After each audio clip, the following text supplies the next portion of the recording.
This week's episode of This Is My Bourbon Podcast is brought to you by Distilled Experiences. You can find your experience at distilledexperiences.com and use the code MyBourbonPodcast for 10% off any public tours.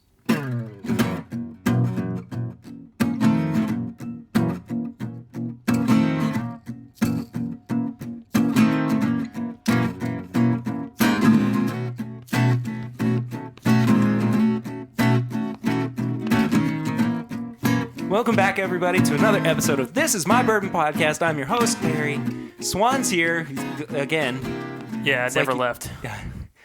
You never do. It's Nope. strange. Why do you hide out under our guest bed? Seems like a good place. I don't know. Well, it was your fault. You fed him, After midnight. and if you feed him, he's gonna come back.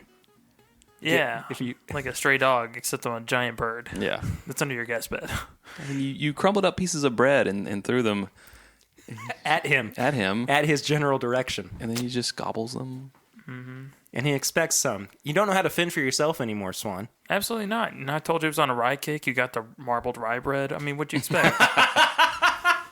All right, good job there. That was good. Chad Perkins from It's Bourbon Nights also here I am here. for his last appearance of 2019. That's correct. Yes, this is our last official episode before we close out the year with the newly announced best of so far episode of This Is My Bourbon Podcast, which will be hitting your listening earballs on Christmas Day 2019. Ah. So, yes. So look forward to that, but we're not quite there yet. We start out every show with Flying Blind. This is a special Flying Blind that is actually brought to you by listener of the show, friend of the show, Troy Mancusi from Wisconsin, who sent us 3 different barrel picks. And I'm just now realizing I should have taken the plastic wrap off of these. Oh, it's good before. radio, Perry. Yeah. People like crinkling sounds in their ears. Okay, we hold don't. on. Hold on. You know what I like about you, Perry, is your prep work. You're really good at just. Yeah, I got the plastic off, Chad. And I'm sorry. I should have done it beforehand. Anyway, so Troy from the Speakeasy Wisconsin group sent me and John Edwards from Dad's Drinking Bourbon and Will and the Grease from the podcast 3 different barrel picks, all for Thanksgiving. Those barrel picks are as follows. Oh, I can't read. I have that problem too, but I'm a bird. I'm just Yeah. The first one is a beautiful 9.5-year-old non-chill filtered pour from Wild Turkey's Camp Nelson Warehouse A. It's, I think, this one? Yes. It's Watson. The one that says Watson on it. The second one, they say they doubled down on Wild Turkey.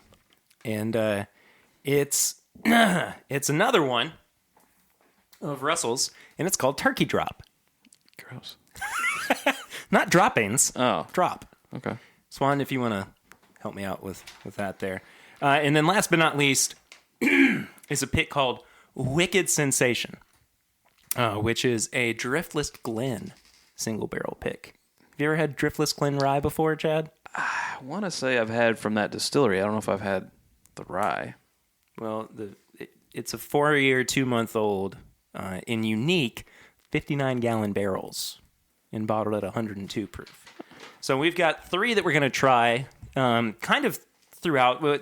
Flying Blind's not going to be confined to just one bit. We're going to kind of go through it as we're talking about our topic and whatnot. And we'll kind of let Troy sent this actually during Thanksgiving week, and I kind of got busy and didn't have the opportunity to try it. So I figured we would try them on the show.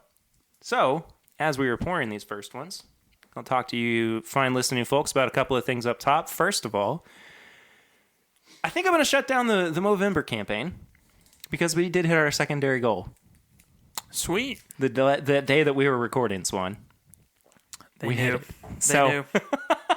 they could just feel it in the air. So I just want to say thank you all so much to everybody who donated to the Movember charity campaign. That was just insane that we were able to reach that goal the first year that we've ever done anything like this. So there's going to be some kind of rewards and everything that's coming out. I'm still kind of working on a few of them after this is all finished up. So be on the lookout for that. I'll get in contact with you guys about all that. So I just cannot say enough.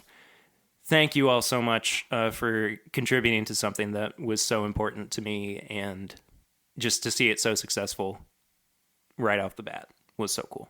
So thank you all. That's all. Also, if you've not left a 5-star rating review on iTunes and you would still like to do that, please do. You can do that just by swiping down a little bit on the iTunes podcast app. Helps us plug into the podcast app algorithm. I don't really fully understand that, but it's a good way for other people to find out about the show. And if you cannot review it, tell your friends about the show, because that's a great way to build the community and build the family. So that's it. Let's pour some bourbon. Which one you want to go with? Should we start with the rye?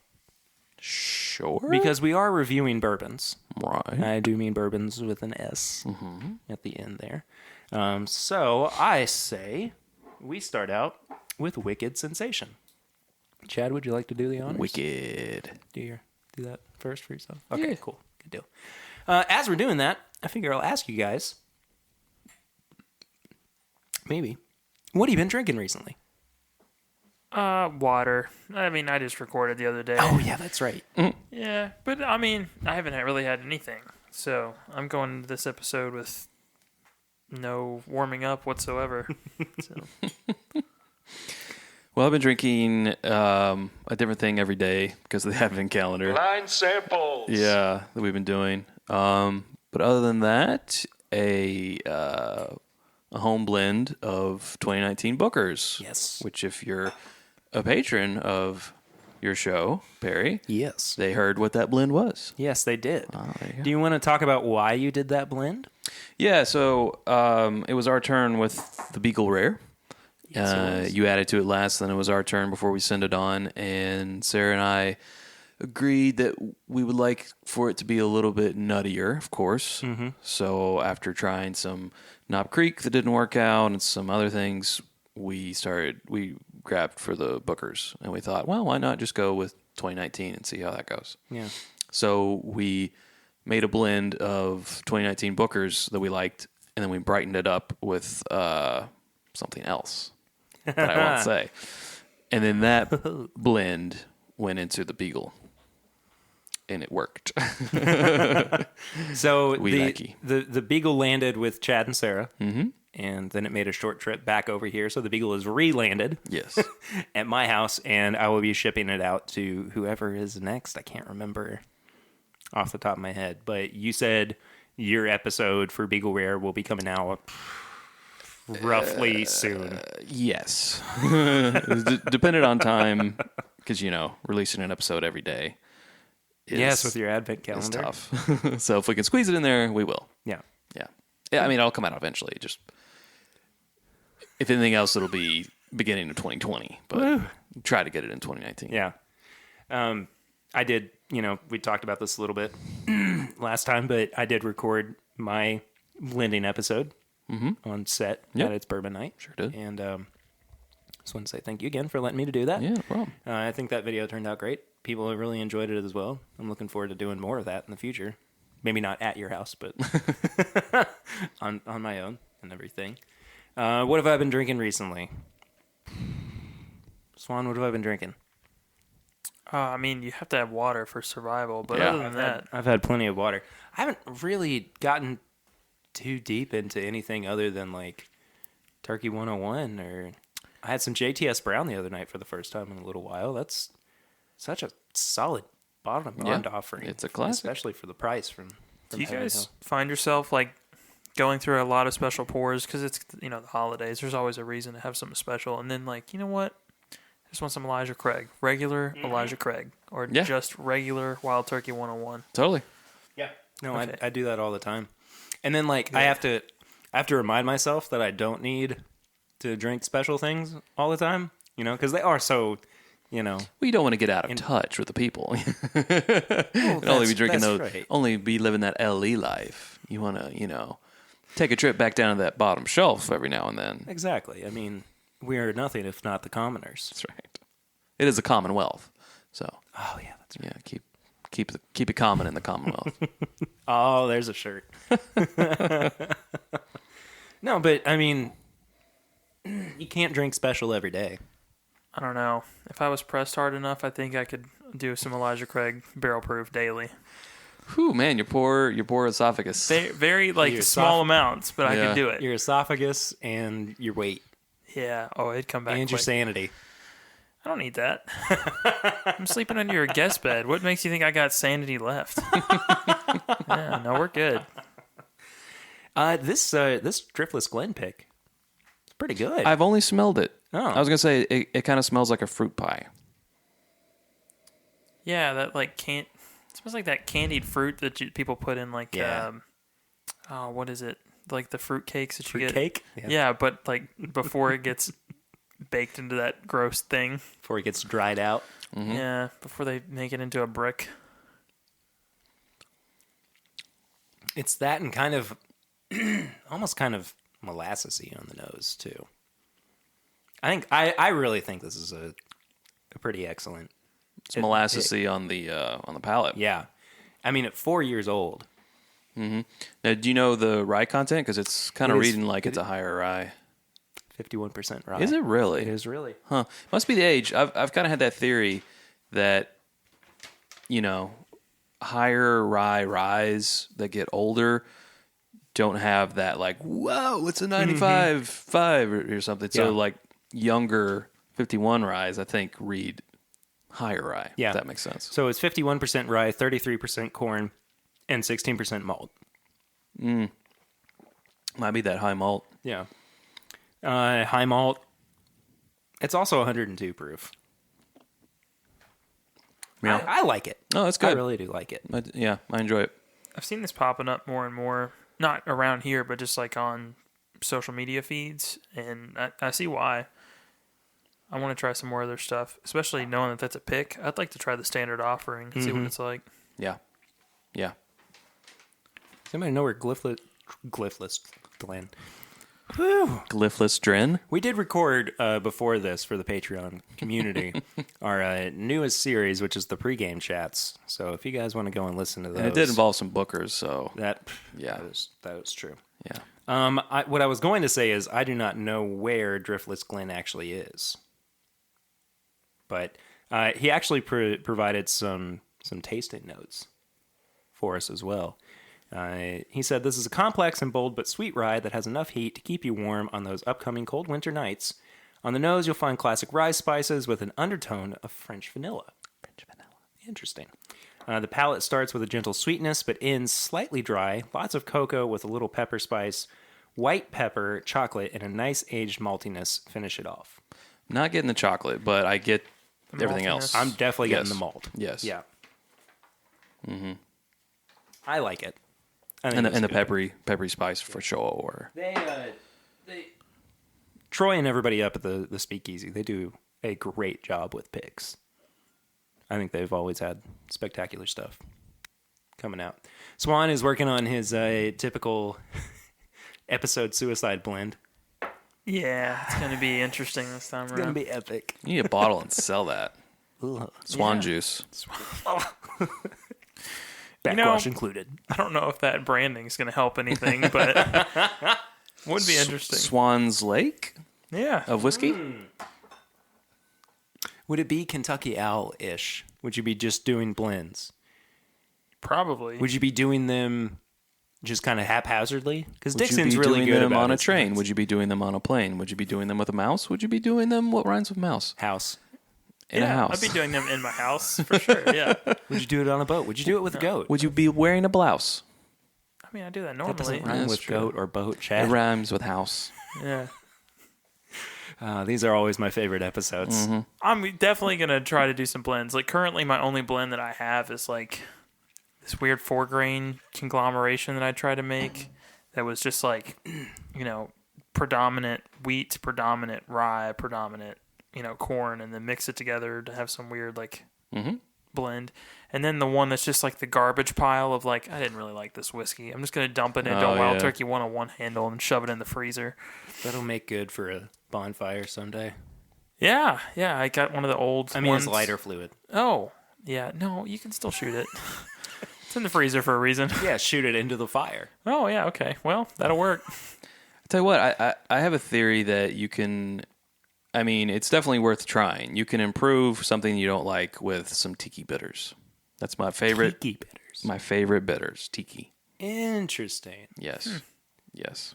I'm gonna have to put some that theory island to the spices test. in there. See, I thought about just dumping in like half a bottle of orange liqueur into that giant mess of bourbons that I have, because that's just my favorite flavoring is generally some like citrus. Just seeing where that goes, but Sure, yeah. I don't know. We'll put it in a big thing and slice some oranges and leave it in the sun. Bourbon sangria. Mm-hmm. Yeah. Ooh, Bourbon Gria. I want that. We can make it happen. Well, should we talk about a little bit of news before we jump into our topic? Yeah. Only a couple things that I've got off the top of my head. Well, one's on my phone. The other's off the top of Swan's head, actually. Oh, that's terrifying. Yeah, Continue. you texted us about this the other day. Oop.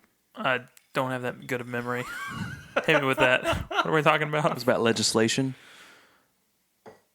Oh, still doesn't no, know. that one's just kind of minor. But it's something interesting that should be.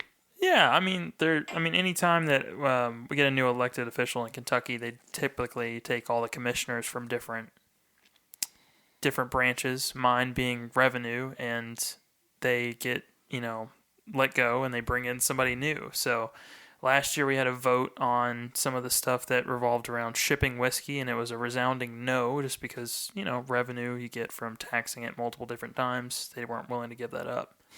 And now they could potentially look at it in a different light. So I'd be okay with shipping whiskey. I'd love to be able to go on those websites and see WLW coming out at 9 p.m. and you're like, refresh. Exactly. click, click. I'd love to be able to do that. That'd be great. Yeah. See, I think that that's something important for us to talk about, is that there's the possibility for bourbon to be shipped within Kentucky or Yeah. I mean, they'll back have into to, Kentucky if they'll have if to need be. repropose the bill and do some new writing and call it something new and fancy, but just knowing that the vote could potentially be different now and lean in someone's favor, hopefully ours. That's cool, I mean, I'd be willing to do some lobbying for that, Yeah, me too. Put on your suit. Yep. Swan put on his feathers. No, I definitely could fly on down to the Capitol. Yeah, totally. I mean, especially if there was someone that stepped up and said, I would build a business and have X number of employees that, like a Caskers, but in Kentucky. Oh, yeah. So it would Absolutely. be other places would be buying from Kentucky, and they'd be shipping out. I think they could get behind that, the job creation and the so on and so forth. But Yeah. I don't know. Honestly, I just want them to figure it out, because the faster we can ship it, the better. That'd be great. Because I see all these people post, "Oh, great mail day," and then they've got like 3 cool bottles they just ordered, and I'm like, oh man, that's just not happening for me. Yeah. No. Well, we'll be talking more about whiskey mail later on in the show, but I just thought it was something kind of important to bring up that, we've been talking for so long about how great it would be to be able to ship whiskey in and out of Kentucky. Yeah, potential is there yet again. Yeah, thank goodness. This is something cool. It's just another little teeny tiny thing. This is from WDRB.com. It says there was a bill filed in Owensboro by a state rep to name bourbon Kentucky State Spirit, which I cannot believe.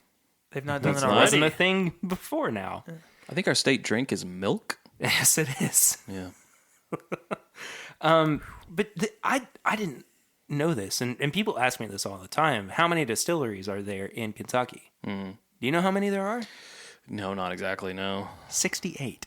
Yeah. Yeah. A lot of bourbon. I Yeah. mean, I know it is 95% Well, plus. not. I mean, just distilleries, right? well, yeah. I'm sure they're not all bourbon. Well, If they're not, they probably are planning it. Yeah, no, that Yeah, fair makes enough. sense, because I walked downtown Frankfurt for a long time, and they've got that giant like pole with all of the arrows pointing to where it is Oh, yeah. from that specific pole, and just looking at that, you're like, there's not that many. I drank like 7 of those. Yeah. Of course, you compare that to like before Prohibition. It was in the 200s, 300s, or Oh, yeah. something crazy. Like every county in Kentucky had a distillery. what a time to be alive. Yeah. Oh man. Anyway, Yeah. just a very small little tidbit that's something That's cool. that's happening. Moving forward with Kentucky. Let's drink more bourbon. Okay. Can we? Yeah. Yes? Yes. All right, fine. Do you want to try the turkey drop-ins first, or do you want to try the Watson? Doesn't matter. Let's go with the turkey drop. Okay. Because it's in my hand. I'll talk about the Watson later on. Little sizzle. A dumb sizzle. Jeez. I'm off tonight. What's going on, Chad? I don't know, man. Is it the full moon? I think it's Could the be. full moon. Just blame it on Mercury being in retrograde. So I've got a little sidebar if y'all don't care. I would love to hear your sidebar, Chad. And I was thinking about on the way over if I was going to name this podcast or not. And I decided that I'm not. But there is this podcast out there that apparently is pretty popular. And they decided to talk about the difference between bourbon and whiskey. And they got some things wrong.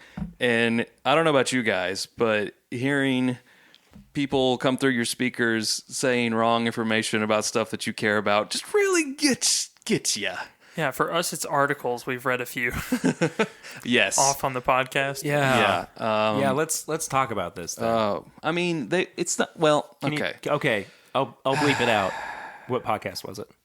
It's podcast. Oh, okay. Those old sons of guns.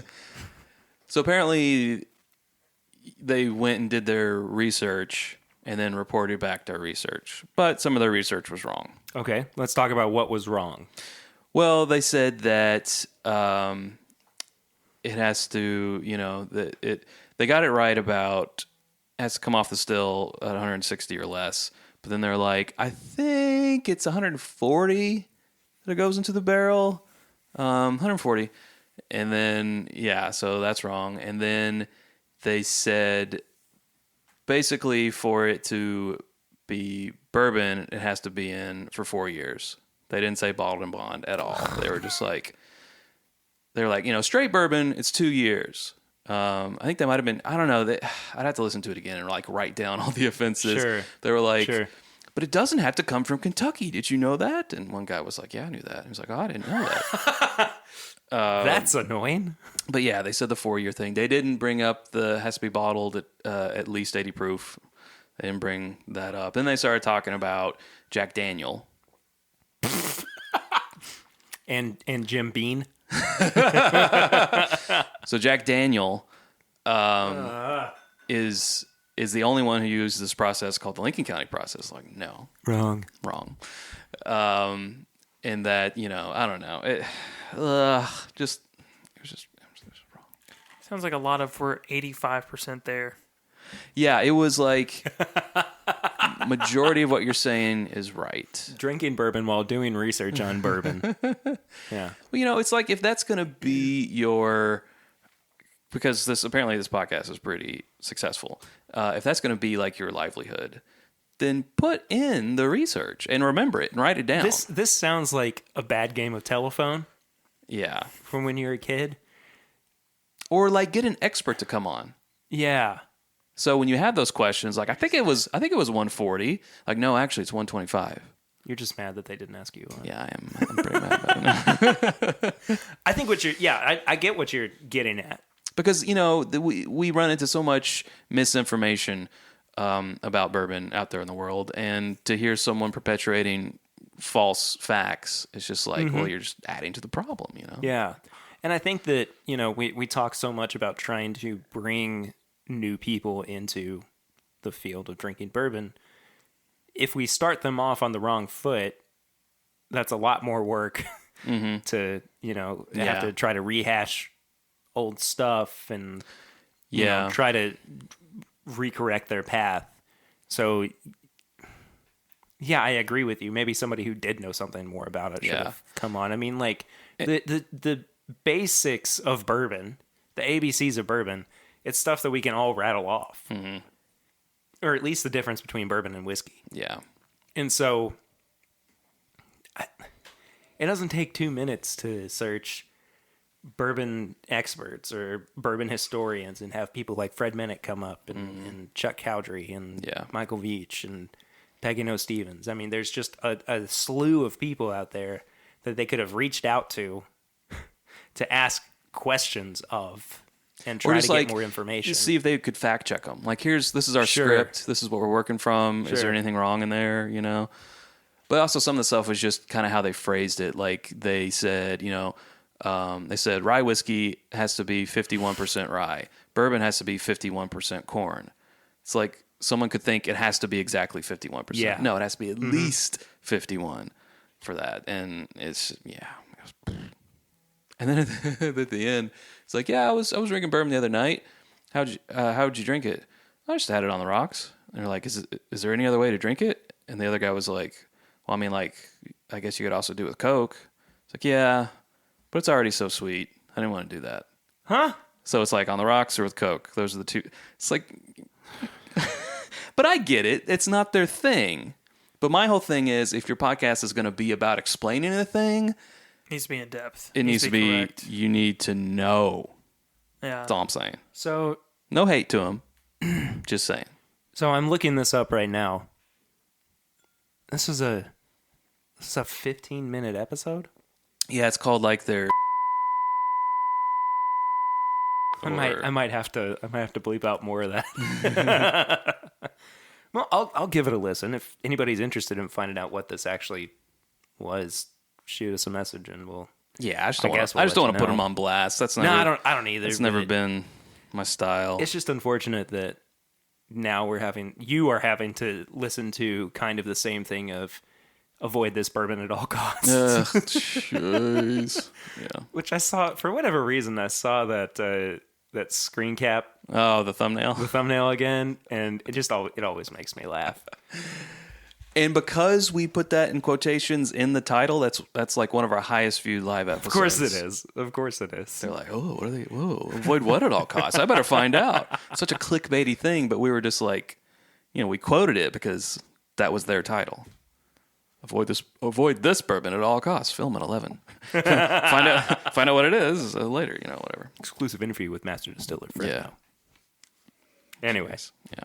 yeah. Well, do you want to talk about happier things now? Yeah. This bourbon's pretty good. This Russell's pick is quite good, I believe. Swan, thoughts? I'm a big fan of the nose. I need to get into the palate a little more. Swan likes the beak. Mm-hmm. It's a good beak. Beak, tongue. Giblet? I don't know. Swans don't have giblets, do they? I think you're thinking gullet Gullet. Not that I'm aware of. Yeah. and Need to get price. that The last checked out. one's still price. It's good. The heat lasts a good while with this. It really sits on your tongue. But all the flavoring's good. Let's read a little bit more about this, shall we? Yeah, I want to see what his tasting notes are for this. It said a nearly 10-year-old pick. It was 9 years, 10 months from Camp Nelson Warehouse F. So another Camp Nelson pick. This full-bodied bourbon offers floral, vanilla, light oak, fruit, and spicy notes on the nose. The palate features heavy caramel, vanilla, and light pepper. Finally, the light oak and peppery finish is a long one. I'm actually getting some more kind of citrus notes on the finish. Mm-hmm. I'm really getting some like strong orange vitamin C. I was gonna notes. say orange too, yeah. I feel invigorated. It's more orange than like lemon. Yeah, absolutely. I'm just taken back by the. Exceptional mouthfeel. It's definitely there. That just coats my entire mouth. Well, the spice definitely creeps over the whole mouth. Yeah, Yeah. for sure. It's not particularly like oily, but that spice gets in every nook and cranny. It's kind of and I think there's a little bit of a creaminess to the mouthfeel as well. It's kind of a light cream, light, yeah, maybe like a 2% milk 2%. kind of deal. Yeah, Some frothed 2% milk Froth. for sure. Yeah. Ooh. You know, Yum. Hey, there's the name of your bourbon, Swan's Froth. No, not no, a good one. no. You know what? I don't know. We may God. not. I think you do know, Swan. Sleep on it. It's a way homer. Yeah. Guys, we are 2 weeks away from Christmas. Oh, okay. I didn't know where he was going with that. Well, it's not. Well, I was on pins and needles. do your math, Chad. I mean, we are bourbon drinkers, not mathematicians. Yeah. Anyway, but there is nothing better to get your significant other or your father-in-law or your best friend for Christmas or the holiday season than the trip of a lifetime to the Bluegrass State to experience bourbon in its home county. Country? State. State. Commonwealth. Oh boy. Yeah, here we go. It's all fake. Borders are fake. No, I'm just kidding. Anyway, you can do that with distilled experiences, which is It's a Commonwealth, Kentucky. It's It's a you're right. Commonwealth. Okay, you can do it in the Commonwealth. Yeah, I'm okay, sorry. there you go. Go Yes, thank you. Distilled Experiences is the premier tour group out of Lexington, Kentucky, founded by Nate Taylor, who has an absolute passion for the bourbon industry and Kentucky, the Commonwealth, not the state.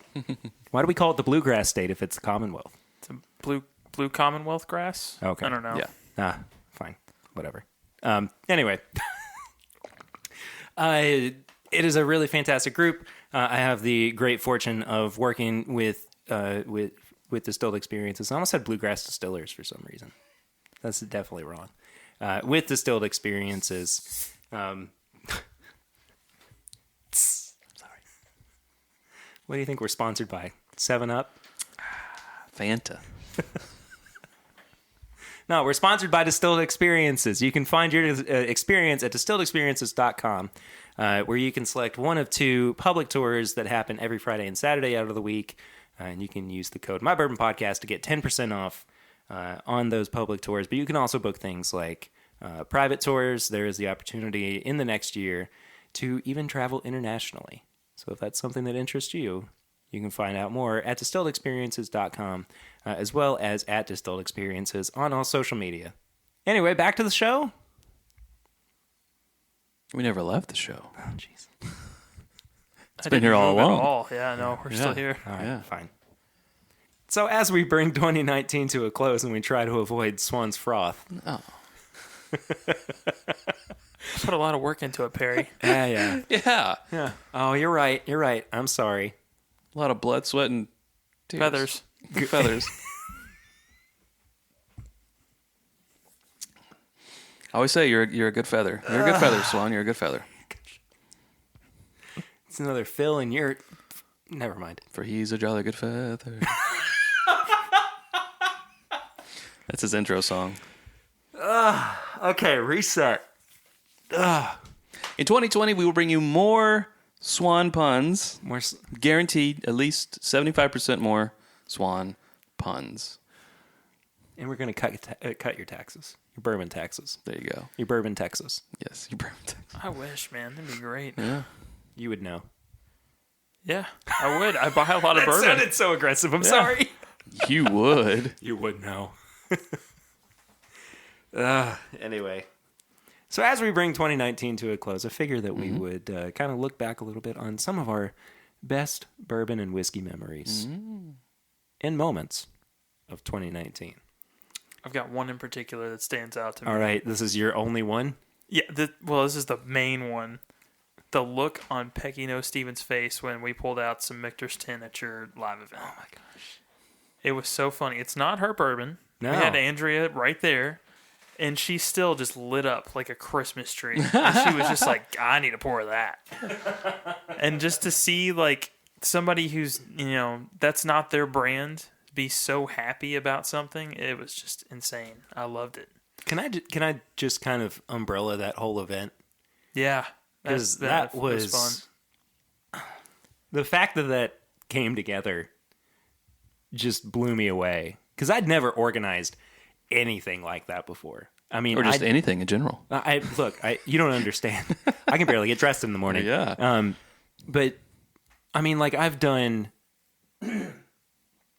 live gigs with music before. I've, organized like just trying to get to a venue and telling everybody that they need to be at that venue. But I mean, I was juggling so many people's different schedules, selling tickets, providing tickets for people who, I felt, didn't have to pay for it. But like just all these little moving parts of it, I'm just happy that it even was slightly successful by the end of it. and that we No, could all people loved it. and that we could all kind of stop and go, this is a really good time. Yeah. I had a lot of fun with this, and that was the first meetup we ever did with the show. I mean, got to meet so many different people that we'd only ever chatted with online, and then, you know, from there on out, it was just like, oh, we talk to each other every day now. I mean, that's in no small part to our very active Facebook group chat. Yeah. No, it was But it was interesting. I went from like I talk into a mic and X amount of people listen to it, I think. And then we go to the event and I'm sitting next to somebody from Tennessee and someone from New York, and I'm like, you guys like listen to this every week? It just goes to your phone? It just downloads? Yeah. But I don't know. It was interesting. It just put a lot of stuff in perspective. yeah, it's just a nice moment to feel like you're not just screaming into the void. I would I say. do that anyway. Yeah. Just open your window at 3 a.m. and just Honks. honk. I mean, we've already addressed. I'm underneath your guest bed, so Yeah, true. Oh, that's what that is. yeah. You thought it was the dogs. Yeah, that's what your dogs are always barking That's what at. they're barking at. Yeah. It's the swan under my bed. Oh, maybe that could be one of your expressions: is the swan under my bed. We have an interesting lineup. Yeah. Froth under the bed. Oh no, Nocturnal frothing. Chad, you had Anywho. a pretty big memory or moment happen to you this year. What was it? That was semi-bourbon related. Well, I got married this year. There we go. But Gee. I mean, I kind of put that outside of just a bourbon moment. Yeah, but let's. There was a bourbon bar. There was Swan knows that very well. Yeah. Yeah. But bourbon was something that not only brought you and Sarah together, but it kind of helped solidify the relationship. Yeah, And, no, absolutely. You know, yeah, so no, yeah, that's I'm marking this as an absolute win. no, totally. Yeah, I agree. No, it's no, it was a win. Win. Yeah, no, that's definitely number one. I would hope so. Yeah, no bones about it. No bones about it. Yeah, to curate our own bourbon bar. That was great. That's really cool. Yeah. We went on our first ever completely It's Bourbon Night barrel pick. And we've been on barrel picks before that we've been a part of, but never did it have just our name on it. Sure. So that was awesome. We've had meetups before, but we had our biggest one this year, the Here for the Booze, which happened around Halloween. Oh, that was. Yeah. I didn't get to directly participate in much of that, but just kind Both of of you were seeing- there for moments of it, yeah. Yeah, seeing that happen. Yeah. I mean, goodness gracious, the people that you had come from all over, not just the country, but Yeah, no kidding. I mean, there was some plane rides involved with that. for you and Sarah. We didn't fly in a plane anywhere. No. I mean, they flew here for you. Oh, guys. okay. It's like, no, Perry, we drove to Frankfurt. Never mind. No, but it was great. Shortest plane ride ever. Yeah. Here for the Booze because it kicked off with the Buffalo Trace Ghost Tour, which we'd never done before, which is really cool. Bardstown and Bardstown Bourbon Company and the different distilleries we went to, Mamie's Kitchen with pies. Oh man, the pies. We also did that live blind tasting. Yes, That was our cool. first ever audience That's right. participation flight fight. Yep. That happened at the Old Derby Mansion. Yes, Rippy Mansion. Thank you. It's escaping me there for a second. Yeah, the Rippy Mansion.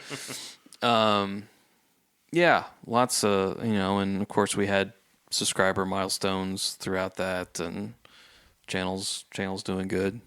2019 was good. It was a good year. Yeah.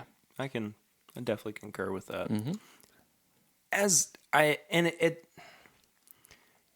It's something that I said last year too, but just seeing relationships grow and seeing new ones start, I think that's really kind of my favorite part of every year is just, what are the new experiences that I get to share with other bourbon drinkers, with other like-minded individuals.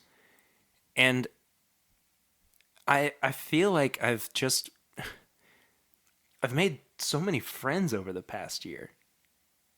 Is that okay to say? Is that fair Yeah, to no, say? that's I mean, okay. it feels but it feels like good relationships have been Yeah, no, built. totally. And it's also cool because you see other people becoming friends Yes. because of the thing that you do. Yeah. And that's really like humbling and awesome to see.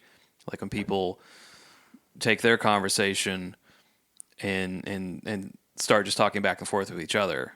Still in the group also, but like people talk like, are you going to this event? Yeah. And they start talking. And then when they get there and meet in person, they already know each other and maybe they have plans to go off and do something. And it's like, those are now new friends. Yeah. The big ones that stand out for me in that regard, and you're probably going to agree with me, Ian and Monica. Ian, Monica, and Dustin all kind of do things now together. And then Todd Cooper and Joseph Brazo came down simultaneously. Yeah, they came here. Yeah. It was crazy. It was cool. They came to the set too. So Oh, that's right. it's fun. It's definitely the overlap between the two programs is cool. Mm-hmm. Just seeing the amount of people that listen and watch both come in simultaneously. I've really enjoyed that with us this year too, between It's Bourbon Night and this My Bourbon Podcast. It's kind of the synergy that we've been able to work with. Because I mean, it was funny. I think this was maybe the first year that I hopped on one of your live streams, or maybe it was 2018. Yeah, I'm not sure. I feel like it had to be 18. I think it probably was. Yeah. The first episode you did was the 225th. Of an uncorking, correct? Yeah, Right. Uncorking. But the first time that I came on a live stream, I think that was in 2018. But I just remember somebody saying, it's nice to see Perry out of the comments and in the yeah. on the actual set, and I was like, that is a pretty cool moment. That For sure. Things started to Yeah. overlap with us, and then I mean, you guys have been on countless times now on the podcast, and those are always so well received. And I'm not trying to talk about numbers too much or anything, but people You're just buttering my bread. I thought it was a biscuit, but okay. Well, Yeah, all right. country biscuit, country But- ham. Bread's good too. I like bread. Yeah, someone likes bread. People give it to him in the park. Even when he doesn't ask for it, just throw it at him. Yeah. But I just, it's nice to know that we exist in the same space, literally within Lexington, Yeah. and can work well together. I think that's always been a really cool part of our relationship Yeah. between our two different shows. And Lexington isn't a huge city, so it's actually really cool that, Oh yeah, a podcast and a YouTube channel both here and can collaborate. Yeah. Yeah, for sure. Before we get too much further, we did pour this other Russell's pick that is named in honor of John Watson, who is a listener of the show and also a member of the Speakeasy Wisconsin. Information about it. Like I said, it's a 9.5-year-old non-chill filtered Camp Nelson Warehouse A Russells. We haven't really talked about the notes that we're getting on these. What are you guys feeling? This one's got a little bit more of a honey-esque flavor going on. Mm-hmm. It's definitely lighter than the last one. The last one was deep, dark, and kind of rich. Uh-huh. This one's a little brighter. So kind of that brighter that you talked about wanting to add to the Beagle Rare. Yep. Something like this would have. I agree. It's got Done a well. little bit of citrus and the honey that you said, and kind of like a tea note. And The tea note's what I'm noticing the most, especially into the finish. I like the finish a lot. I think it's really smooth, very drinkable, very good. I don't know which one I would actually prefer. I don't really either. I think I'd be in the mood for one of these at different times. Like I think I'd like to have both of them and switch back and forth depending on what I want. Yeah. I totally agree. The first one's definitely more of like a winter, and this one's like in the summer. I could see myself winning this a little more. Oh, winter. Winter. I thought you said winner. Winner, yeah, that too. This is a winner. The they're other one both sucks. winners. There's no losers in If you ain't this. first, you're last. Yeah, winter versus summer bourbon. I got you now. Well, I was just gonna say this one has. I think it maybe has more of a spice to it. It's more of a pepper kind of It might. peppery clove spice to it. It's good. Yeah. They're both good. Yeah, I like them both quite a bit. I like Russell's. Yeah. Yeah, They're pretty all right. they're know? alright. Yeah, It says the nose offers notes of sweet oak, caramel, berries, and mint. See the mint. Overall, here we go. A soft and easy drinker for 110 proof. The palate follows the nose with rich notes of vanilla, caramel, oak, and orange that transition to light amount of pepper and rye spice. The finish is medium length that will leave you with just enough Kentucky hug for these cool fall nights. I don't know about medium. I would say it's longer than that. Yeah. This was a unanimous choice by the selection crew that we hope you enjoy as well. The barrel yield was 144 bottles. If only. We had a really low yield on our barrel pick. How much was in? Sad. What was the proof when you guys got it straight out of the barrel? Do you remember? I can't. None of them were much north of 120. I think it might have been around. I think they had to add a gallon of water. So I think it was around 122, 123, something like that. Those are always Yeah. I feel favorites. safer with those because you can just add like a little bottle cap's worth of water, maybe. maybe, or even half of that. Yeah. And be like, yeah, this, if anything, I proofed it down. Too much. Yeah, too much. But the ones that are like, I've been on picks where, you've had a 131 and people are like, oh, we should get, this is the barrel. This is the barrel. I'm like, oh, but it's gonna how's change it so gonna you're going to go much. down 11 points. You just don't know. Like, yes, if you could bottle this at barrel proof, I would agree, but that's risky. And then there's always someone in the group who's like, I brought my hydrometer, or, I brought my alcoholometer. Do we have time? And then they're always like, no. No, you do not. I mean, I wish. Nerd. Yeah, nerd. I wish you could, Yeah. too. But no. No, I agree with you. I think it's a lot safer in Yeah. that case to go with, not necessarily with what's closest, but what's closest and tastes best. Yeah, you got to kind of. There's a lot of things you got to take into consideration. The fill level of the barrel. Like, well, we picked that one. It's not very full, or this one's really high proof, so it's going to add a lot of water. Good for bottle count, but bad for knowing exactly what it's going to taste like. Like, there's a lot of factors. For more on what it's like to go on a barrel pick, Hey, there's a video for that. go to youtube.com/bourbon night. Yeah, that's right. Scroll down a little bit, but it's there. It's there. I provide some wonderful tasting notes in that video. Yeah, what do you say? I say it's a lot of interesting things. Yeah, it's a lot of interesting things. And then you cut away from me. I always knew that was done intentionally. And then I hiccup later in the video.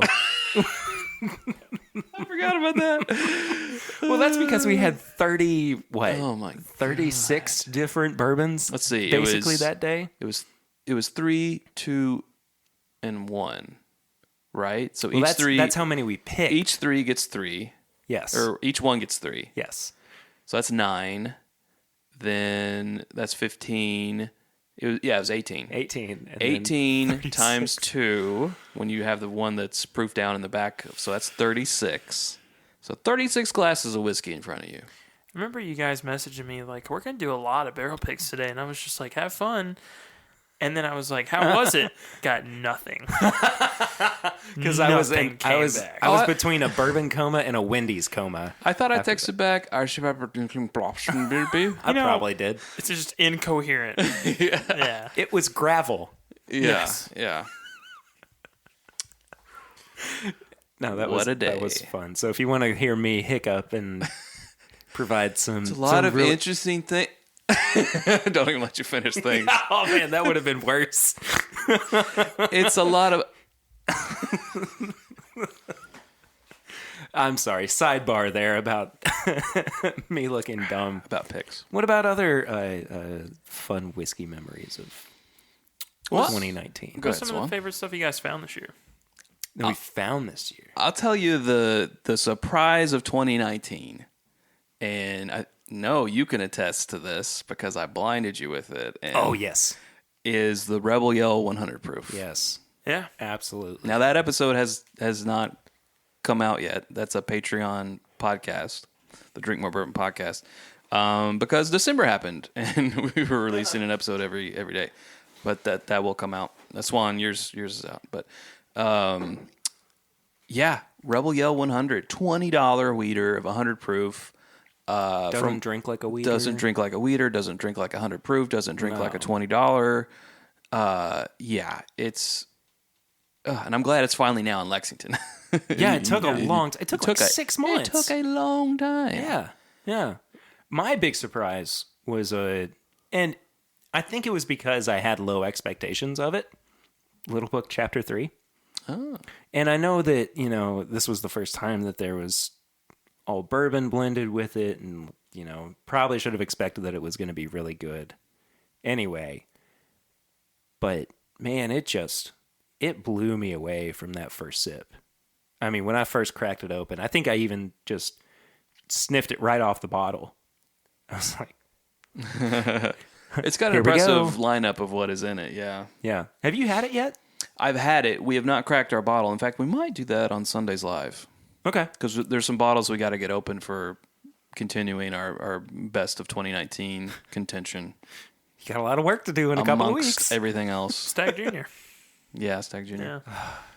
Yeah. I'd like to find that Stag Junior from this year. I think some of the things that surprised me this year were the Maker's RC6 Yes. was surprising, and then also the Four Roses Small Batch Select. Yeah, there you go. Those are two Yes. things that came out this year that were Agreed. Don't love the price of that, but I love the taste. Of the small batch select? Like $53. Yeah, it's a little unfair. I think it needs to be in rare breed territory. I agree. Yeah, because it's kind of, Four Roses has never been like, we love our hazmat stuff. It's never gets above like No. 150. Okay, hold on. Let's talk about this. When you say in the rare breed territory, do you mean price or proof? Price. I would argue that it is in the rare breed territory. No, it's still like 45. I mean, it's gone up, but it's still like 45, right? Yeah, but that's only. If we're talking $53 MSRP, $8 that's more, only yeah. $8. So Well, I feel like if it lived in the 40s, it would, I don't know, just something about it would just be a little bit more acceptable. it's the $50 mark. I Yeah, think. it's crossing that 50 threshold. But, Yeah. but even still, I don't. I think I'm just as willing to pick up small batch select right now as I am rare breed. I mean, it's Quite good. honestly. I love it. 104 proof, non-chill filtered, 6 recipes. Yeah, it's really good. Yeah, I wish the proof was, a little higher, of course, but 104 is good. Yeah, it is. It's good. Nothing wrong with it. I'm not going to complain about it. That really was one of the ones that just blew me away. It's weird. This year. It gets some hate online though. Like, well, why would I pay $53 for that when I can get a single barrel pick?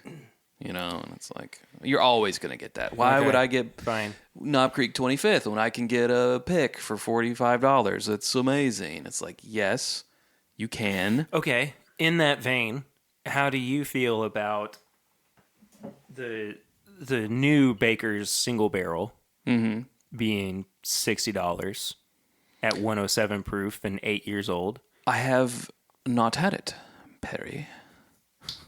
Hold on. Let me wash my Glencairn. I forgot to say America when I popped this. Sorry. No, I haven't. I love the 13 year. I know you do, Yeah. but the argument is, how do you feel about it being $60 when you can get a Knob Creek at least 9-year-old pick at 120 proof for $45? Apples and oranges. They're from the same distillery, but they are different expressions, and they bring different things. And this is before Sure. I've had it, but they're different expressions. They're made to serve different purposes. Swan? So Swan said no. So I'm it's gonna drink on my 60. suicide. It's $60. Yes. Okay. So that's- Roughly. So that's about $10 to $15 more than the small batch of the same age of the same proof. That doesn't seem outrageous to go from a single or a small batch to a single barrel and raising it $10 to $15. Right, but I'm not necessarily talking about the Yeah, I'm just working through it. Oh, okay. I'm working through my emotions. I'm sorry. My emotions. Yeah. It's got a good nose. It has really changed since the last time I had it. Smell that, Swan. Tell me what you think. And it doesn't taste like a Knob Creek that you get. That nose is all butterscotch to me. Oh, I'm getting like buttered waffles, Buttered with maple biscuits. syrup. Mm-hmm. I can see the butterscotch on there though. Oh, it's got a great finish. Hangs around. It goes nutty. I mean, I don't know. I guess it's not too dissimilar from some Knob Creek picks that I've had, but from your standard Knob Creek offering, it's a different expression. It's a different taste, different flavor profile. I like it. So to kind of tie in the Four Roses, and let's also tie in the Weller Foolproof this year. Yes. Do you guys feel like that there's some distilleries that are like, well, we can't charge more for what's currently on the shelf, so we're going to make a Completely new agree. expression. Yes. I have Add said, $20. Yes, I have said that about the Weller line before. Yeah. We can't raise the price of the original three, so let's come out with CYPB. Let's come out with Foolproof. Yeah, totally. So do you feel like that's what this is doing, this 7-year Baker single barrel? No, because I don't think that Baker's was all that good of a seller in the first place. I agree. I feel like they're trying to get it out of the shadow of Booker's. Yes. And I also feel like, and this is completely conjecture because I don't have sales figures, but I feel like maybe the Basil Hayden experiments haven't been doing so great.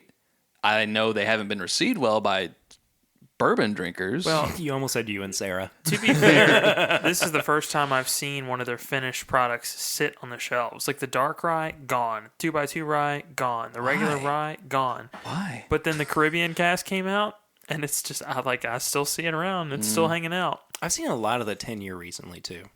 Yeah. Oh, that 10-year was disappointing. But, it's 80 proof. It's not for us. No, it's not. It's for people who don't get out of 80 proof land and are probably still putting it on the rocks. So here's, I don't disagree that it's, trying to get out of the shadow. I definitely don't. And when we're talking about, the new expression and everything, I don't think that this is going to be looked at by the average consumer as a new expression because it's a completely different bottle style, right? So if we look at so it's not necessarily a small batch collection product anymore. But if they are trying to differentiate it from everything else in Jim Beam's lineup, the only thing they really had to do was change the bottle shape, which they did drastically. Yeah. Yeah. And I mean, if they're trying to get it out from underneath that shadow, revamp it a little bit. Mm-hmm. And I mean, you can introduce it in a new way, but I mean, Baker's, I don't think falls under that category of, we're trying to capitalize on the popularity of it. No, but they're also, they were doing everything else with the other the other three in the small batch collection. Every year there's 4 different Bookers. They're doing crazy things with Basil Hayden's. They did the quarter oak with the Knob Creek, and now they're starting to do that. So why not mess with Baker's? Sure. It probably, I don't know this, but it probably doesn't cost them any more to do a single barrel than a small batch, right? Harder for consistency, I guess. But hey, we can put it in a different bottle that probably doesn't cost them any more. And we can slap a new label on it, raise it $15, and start making more money out of it. And hopefully this might get it to catch on. It's kind of a no-brainer. It's like we're doing everything to the other 3 in that line. Why wouldn't we do it to Baker's also? Just from a business standpoint, it makes sense. So that's... Yeah, no, I mean, I definitely agree. And I mean, the Basil Hayden's, the experiments they were doing, and they're not catching on like I thought they would. And on top of it, I'm not a huge fan of it. And it's they're price wise not really that insane. I mean, you find them, they're like under 60-ish usually. Yeah. And then they came out with a Baker's 13, again, from a business standpoint, 100, what was it, 110, something like that? 99. Yeah.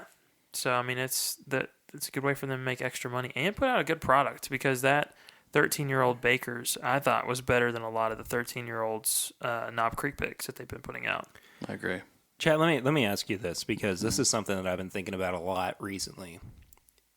When does the price and the proof in regards to each other become irrelevant based on the quality of the product? Is there a number for you, or do you just kind of just disregard what the proof is if it's a good quality product? Oh yeah, I mean, yeah, I say that I like higher proofs, but if something comes along that's lower proof that's amazing, then there it is, Yeah. So yeah, I try not to put prejudice on lower proof, Trying to think of an example. Evan Williams single barrel. Evan Williams single barrel, sure. That's a great example. Yeah. Consistently good product. Regular Elijah Craig at 94 proof. And there's some really good picks of those also. Yeah. That you're just like, wow, this is amazing. It's 94 proof. Who would have thought? Yeah. Who'd have thunk it? Who would have thunk it? So yeah. Mm-hmm.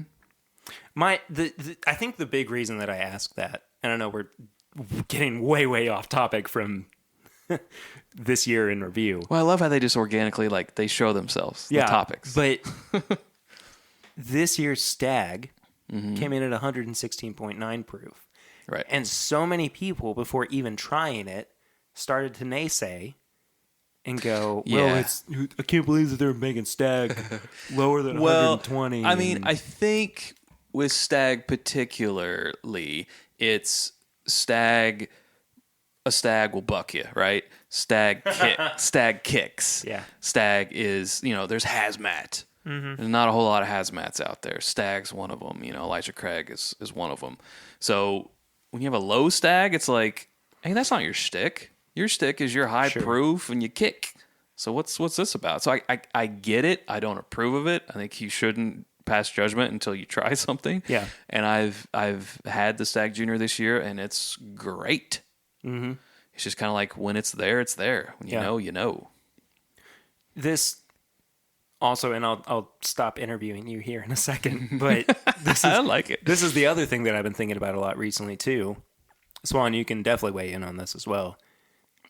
Are hazmat bourbons or whiskeys a thing of the past? Oh, I hope not.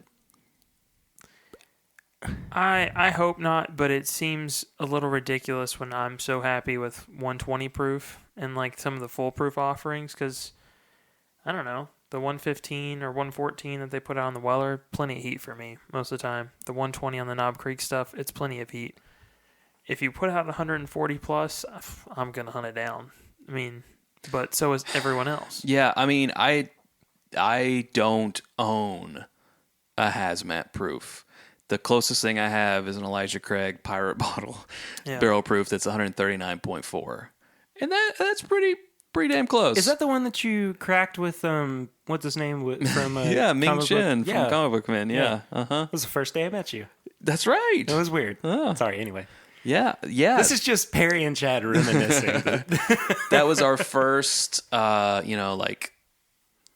celebrity uncorking. Yeah. I guess also our last. Your only one? Yeah. It was cool. Took advantage of a situation. He's into bourbon, and that show lasted 7 seasons. Mm-hmm. It usually came on at midnight, so I don't know how, but obviously what the it was viewership popular. was like, yeah, popular enough. He was a cool dude, and I actually brought a couple. I don't remember what my other ones were, but I was like, this is what I brought. And he was like, oh, I don't think I've had that before. So I'm like, here we go. We drank it neat. None of us were breathing fire. So he was obviously legit, legit bourbon drinker. And it also speaks to the quality of Elijah Craig barrel proof. Absolutely. It can be 139.4. You're not running for the hills. But if you get a young or not unexperienced bourbon that's 100 proof, you can be like this. My mouth is on fire. Yeah. And that Sorry. I don't know why, but I just pictured you trying to hazmat and just dropping everything and just running away, and we just never see you. I regret everything. That image was just so funny to me. All I'm right. sorry. I'm sorry. Well, luckily I didn't. It's just Sarah has to take over the channel, and she's like, "It's Bourbon Night. I'm Sarah. Chad's gone." Chad ran away. He ran for the hills, literally. But I don't know. To answer your question, I mean, there hasn't been one in recent years, but I think someone should do it just for like that hunt ability, you know? Yeah. Because I think the most recent one was they did a William Heavenhill release that was up there. I think it was like right at 140 point something. Yeah. But no, there's no hunting that down. For Were me. you and I just talking about this? Yeah. Oh shoot. But no, I mean, I would love to have as much hazmat as possible. I think that'd be great. I mean, it's kind I of. thought I asked somebody else this question. I'm sorry. No, you're perfectly fine. I'm also sorry, listeners. I apologize for repeating content. I think honestly now anything over 130 is getting to hazmat territory because a lot of these newer distilleries, like let's look at this. We got the Peerless bourbon they just put out, and 108's barrel proof. That's comparatively super low. Yeah. So Elijah Craig and Stag in previous years being the hazmat at like 130 plus. That seems like it's the new hazmat territory. Sure. Agreed. Not legally hazmat, but kind of rare. Yeah. Yeah. Well, low barrel proof entry is a, I don't think you should call it a fad, but it's a thing that's being adopted more. People's really seem to be hopping on that train. Michter's does that. Turkey Peerless. Yeah. Retain flavor, that's cool, but a lot of people just like that high proof. They don't mind the bite. Mm-hmm. They Yeah, flavor, want the that's all right, bite. but I want it to hurt me. I want to cry. I want to feel it in my bones. Now I know why I remembered having this conversation. I had somebody come over yesterday, and I thought I was asking them about it, but it was really just me editing this week's episode and listening to us talk about this. He was talking to the wall for 20 minutes, realized he wasn't talking to anybody. It was the computer. Ask a question. 30 minutes of silence. I agree. Whew, the bourbon works. He had one channel muted. He was only listening to one mic. Thought he was having a conversation with somebody. To kind of hop back on topic here. Why bother? Why start now? Who's to say? I think, and it's funny because, and I'm not trying to like just narrow it down to one person, but so many of my favorite memories this year have come from Dixon Deadman.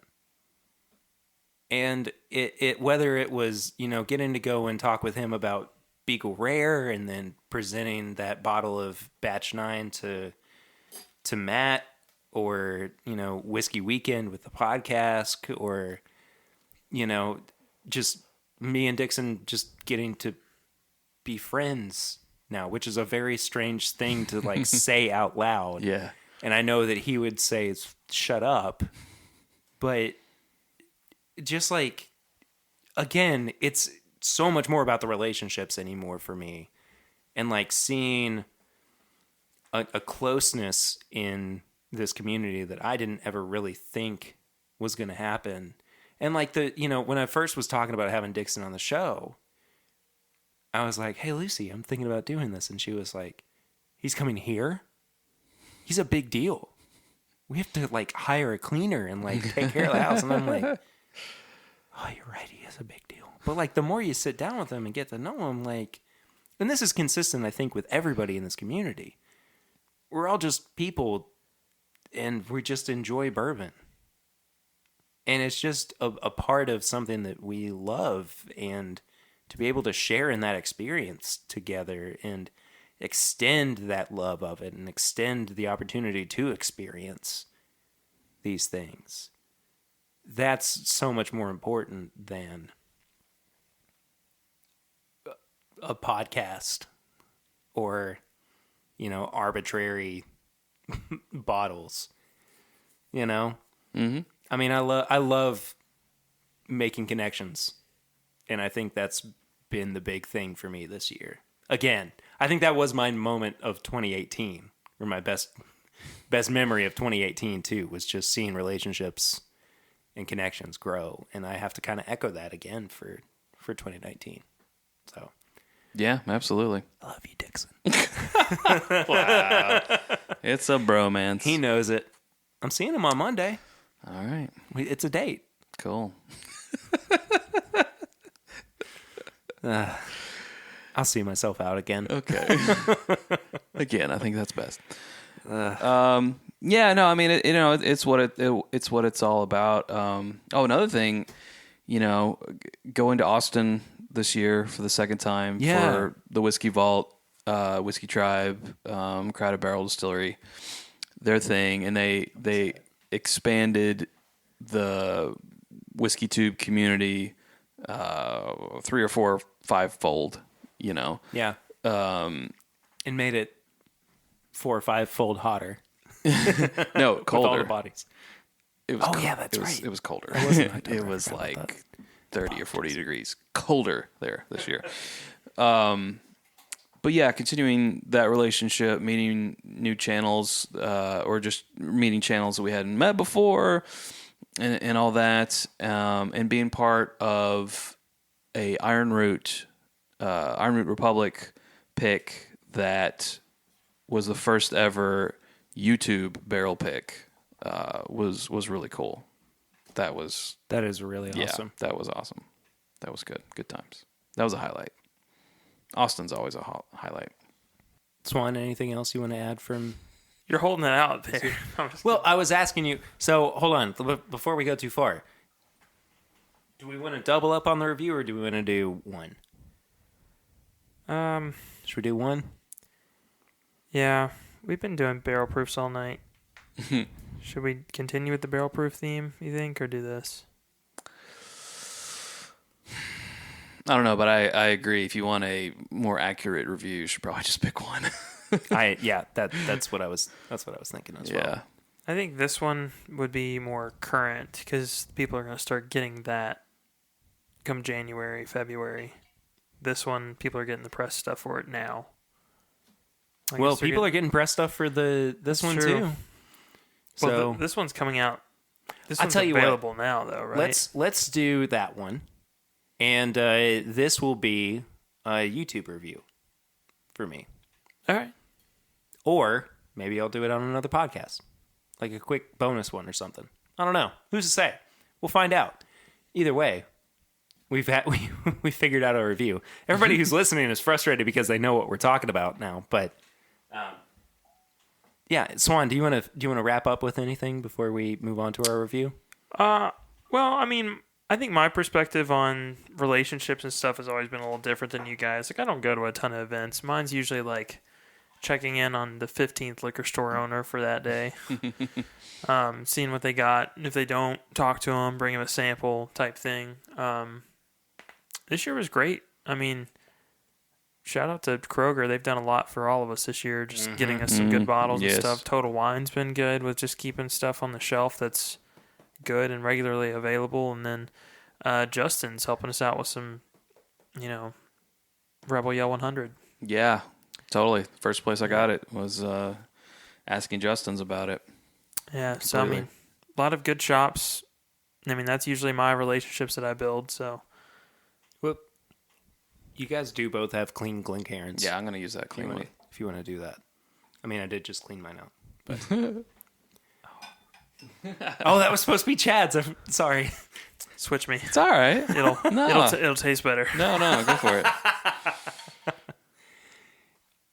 I think honestly, and it's not to say that I haven't had a lot of really good bourbon this year, a lot of really good whiskey, because I have.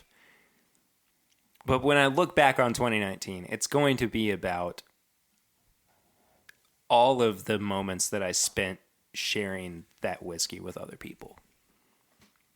And I think that's kind of, for me, 2019 in a nutshell.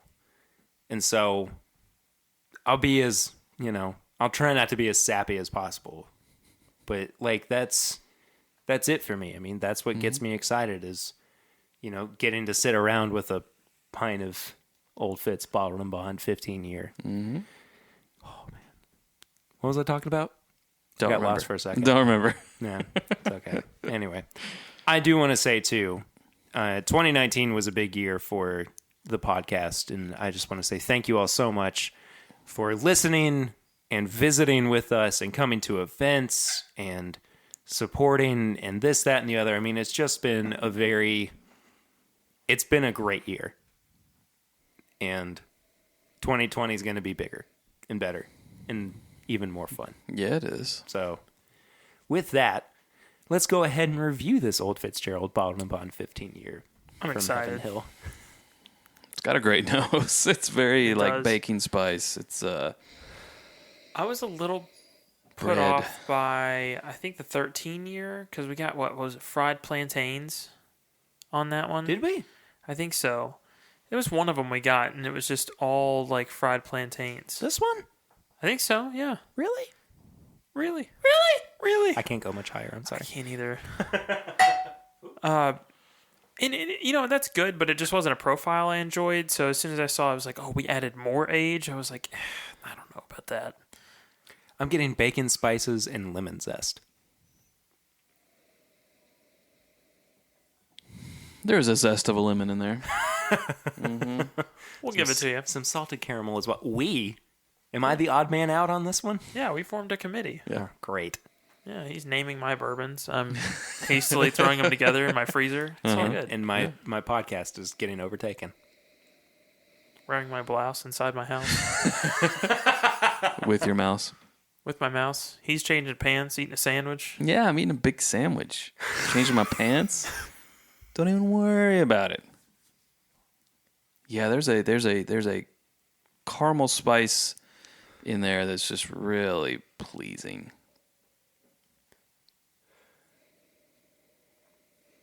And there's still a savory note that I can't quite put my finger on.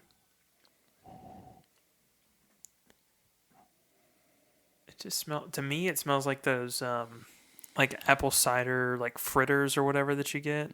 Apple fritters. Apple fritters. I'm on board with that. Yeah. Because some of those kind of get a little caramely, just a little bit on the outside. Yeah, I get the apple fritter thing because there is like a pie crust type of nose in there. I think that goes with like an apple fritter. Yep. The pie crust is really present on the palate. Almost like a graham cracker crust. Look, Ooh. man, I don't have 15-year-old whiskeys all the time, But when I do. but when I do, it really Oh, wow. it punches you a little bit and says you're welcome. Oh, man. I'm a big fan. That's good. That drinks really, really well. I've always been kind of iffy on these like bottled and bond super aged releases because I'm like, well, I think I would rather substitute some of the proof in there. Oh, I'm good. I got plenty. No, I need the cap, dude. Oh. Hey, this bourbon stuff works. But, I mean, I want to substitute it for a little more proof instead of age. This one's not the case at all. I like it right where it's at. I think it's really well balanced. Yeah. Man, that finish. And it's not a real like punch you in the face kind of finish, but it lingers in the right way. It's that brightness that I was talking about. Yeah. Wanting to put in the Beagle. It's got that brightness on lockdown. It's really exceptional. I mean, it tastes like an LE.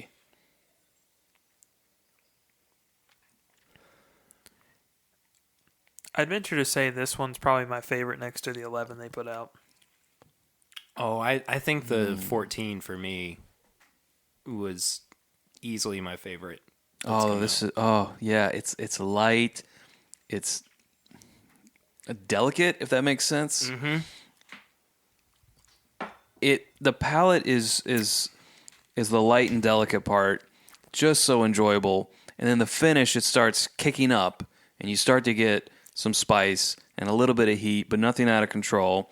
And this nice long finish, especially for 100 proof. Nice hug.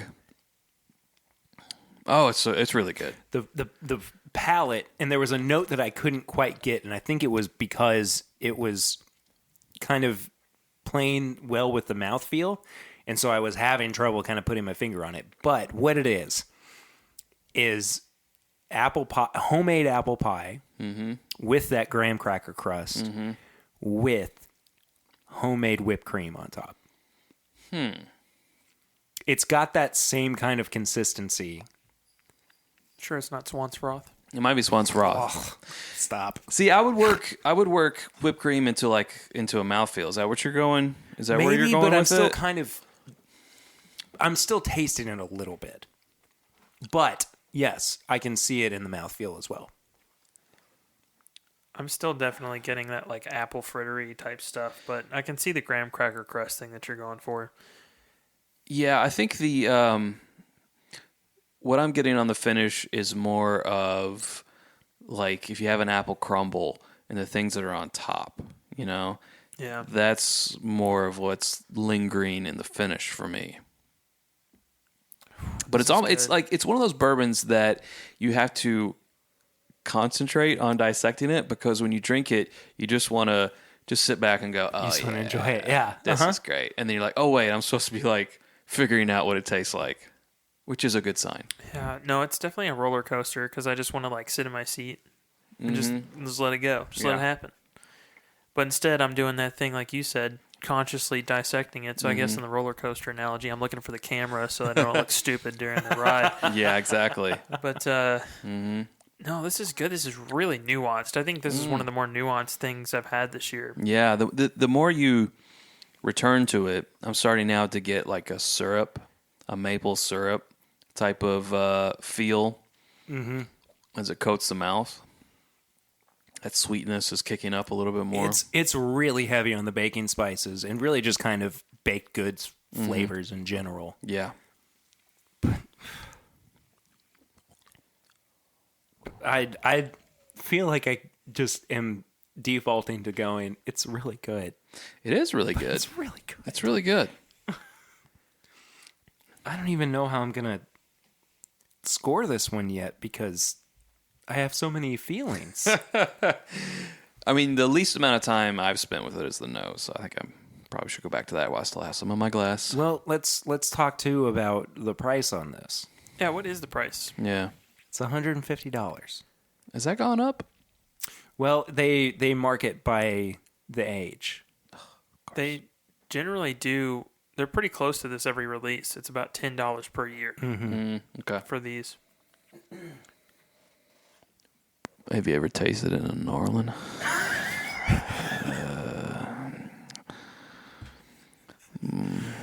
So just the throwback episode. But have you? I forgot about that. Yeah. You ever had it in New Orleans? Folks, I have not edited that at all. He is leaning that close to the microphone and making those noises. It has not been amplified. The thing that brought that to mind was I was trying to get a nose, and it is like pretty. It's pretty in your face on the nose. Like you get a lot of the alcohol, and I was like, I kind of wish I had this in a New Orleans so I could maybe get a different nose, and then there you go. Yeah, you definitely don't want to get too far into the glass. Yeah, even for 100 proof, that seems kind Yeah. of odd, especially for a weeder. But Yes. you know, Yes, indeed. There are 2 Norland glasses sitting within arm's reach if you want to. maybe I should have it in New Orleans. Yeah, I don't know if I can reach it though. Only time I ever make those noises is when the waiter's like bringing the food to you. His arms are too short. He's going to break my chair. He did it. Oh yeah, Indiana Jones. All the way. I got it. Well, you got to replace it with something if you're doing Indiana Jones. Oh, no. The whole house is going to collapse now. You got this right, Beaver. Swanee can't hear you. Oh, right. This is an audio medium. Whoops. No, that's not what... Swan, I don't think we can drink bourbon together anymore. Yeah, well, after I named one after Froth, I didn't think you'd want me here any longer. Oh, you guys should smell this in New Orleans.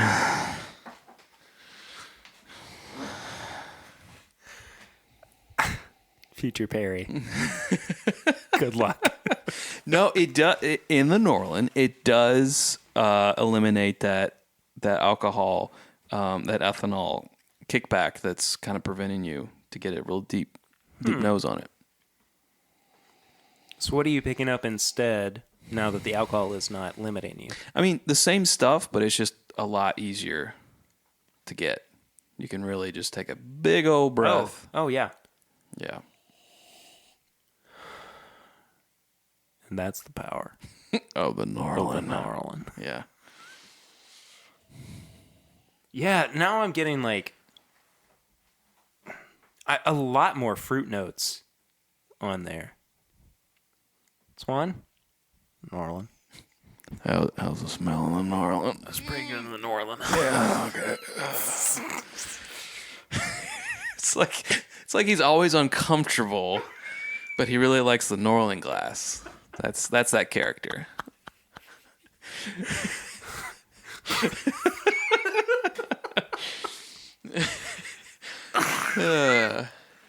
He's a Nick Nolte style Yeah. person. Yeah. No, I mean, it just I have spoken. it just kills all the ethanol, and it leaves all the same notes. I mean, you can still do it in a Glencairn or even a Rocks glass, but you're going to get hit with some of that ethanol. I think that's probably the biggest knock I have on this bourbon Yeah. all the way around. Yeah, I agree. But having side by sided it with the Norland, I mean, I still think it's a really enjoyable nose. Yeah. And I'm not. I think I like it so much that I'm not going, oh, but it's not got the standard caramel and vanilla notes. I mean, it's so unique to itself that it doesn't require it to be standard. Yeah. Yeah. Did that make sense? No. Okay. Yeah. Well, we've got a review system on this show of nose, palate, finish, and price, and each category is out of 5, and then we tally it up for a total out of 20. So, nose? Anybody? Bueller? I'm going to give it a 4. Yeah. I think it's just It's exceptional. pretty dang good. Yeah, there's really not much I can say that's bad about this other than it just has a decent amount of heat on it for 100 proof, which I think if you're splurging in bourbon and you're still relatively new to it, this would be a great one because it's not hazmat territory. It's not super hot. It's got a lot of really easy to pick out notes. Granted, you do have to take a while to do it because it's going to change almost every time you come back to it, at least a little bit. But that heat is there, and that's a deterrent for people, especially jumping from like I'm comfortable with the 90 to 100 range into this. Yeah, I gave it a 4 as well on the nose. I think it's really good. I think, yeah, it does get covered up with a little bit of the ethanol, but, you put it in an Orland, and it's you just pick up more on those fruit notes and the apple specifically, the graham cracker crust. It's all there. I hate to be Don't do it. indifferent. Don't but do it. I'm also going to give it a 4. Oh, okay, good. It's so inviting. I mean, there is nothing on there where you're like, I'm not sure about that. I mean, you really are just kind of left with this really overall pleasing experience that makes you want to dive into the palate. And the palate, for me, I think is just as good as the nose, but with a little bit more to it. So I gave it a 4.5. The palate? I gave the palate a 4.5. I gave the palate a 4.4. So very close. Very close. Did you really? Yeah. Wow. I gave it a 4.5. Man, I don't know. This is good. a really high scoring bourbon for us. I think the finish is a little bit better than the palate. So I don't know if we're on finish yet, but I gave the finish a 4.6. Wow. Okay. I actually gave the finish a 4. Oh, you Same. don't like the finish. I as gave it a much. 4 as well. I think the finish is exceptional. Yeah. This is a great ass finish. I still think it's really good, but I think the palate is where a lot of it shines for me. So I'm gonna stick with a 4 on there. I'm going to stick with a 4 too. I just took another drink of it. I think the reason I like the palate more is because what I get in the nose shows up in the palate, and then the finish tends to kind of go off in a slightly different direction. Right, Not right. a bad direction at all. Yeah. Just a different one. Mm-hmm. And at least when I pick bourbons like Elijah Craig and some of the other ones, I really like that cohesiveness all the way through. Sure. Now here's the thing about the price. It ain't cheap. $150 is nothing to sniff at. Oh, and by the way, this sample was provided us at no cost by Heaven Hill themselves. So thank you, Heaven Hill, for doing that. But if you're talking, Swan, about like, you know, you're not the most advanced bourbon drinker and you want to kind of, you know, buy something that's not in the crazy hazmat territory and, you know, still kind of, I mean, I think that there is a lot of show-off potential in this bottle of bourbon. There is. I mean, it's hard not to also compare it to what's in its class, though. So let's look at what other stuff. You've got, Cornerstone kind of in this territory. You've got the Parker's Heritage Rye in this territory. Kentucky Out Confiscated. You've got a big one, Four Roses LE. It's going to be just as hard to find. Yeah. This one is lacking in the proof compared to a lot of those, minus Confiscated, right? Confiscated is 96-ish. But this one drinks like it's got a lot of heft to it. I mean, it's got some proof in there. I gave it a 2.5 on price. Wow. Because I think it's just really middle of the road. Some of the Four Roses releases that have come out this, at 130, I think are just as good. That's, $15 difference. Not a huge, but I like the proof of those a lot better. Yeah. I think the only hindrance is it's kind of hard to command that much money for 100 proof, Sure. Sure. bottle to bond. Yeah. I like it, though. Who else is doing it? Yeah. It's very middle of the road. And I also know that I'm paying $40 for the glass that it's in, Yeah. which Yeah. No, absolutely. it hurts a little bit. Again, though, it's seriously impressive. And if I see one, I'm definitely going to be grabbing it. Because that brought me up to a 15. So that's right in the territory of, like, if you see it at a bar, great. But if you see it at Costco or something, grab it. Yeah. I mean, it's... Yeah. I wouldn't think twice about buying it at that price. Seeing those nice decanters at Costco, I feel like seems counterintuitive. But Well, it's okay. I don't know. Chad, If it price? shows up, I'm not questioning it. Price is always such a hard part. I think I always have to put some type of bar there. So for this one, I was like, how would I compare it to a, like Knob Creek pick that might be around the same age, or some other bourbon around the same proof? Like, it's hard to pick just one category and say that's the category I'm going to go with Sure. to compare it Sure. to the bar. Also putting it up against other LEs that are, in that price range. I agree with what Swan said about he likes the proof more of like the Four Roses LE and so forth.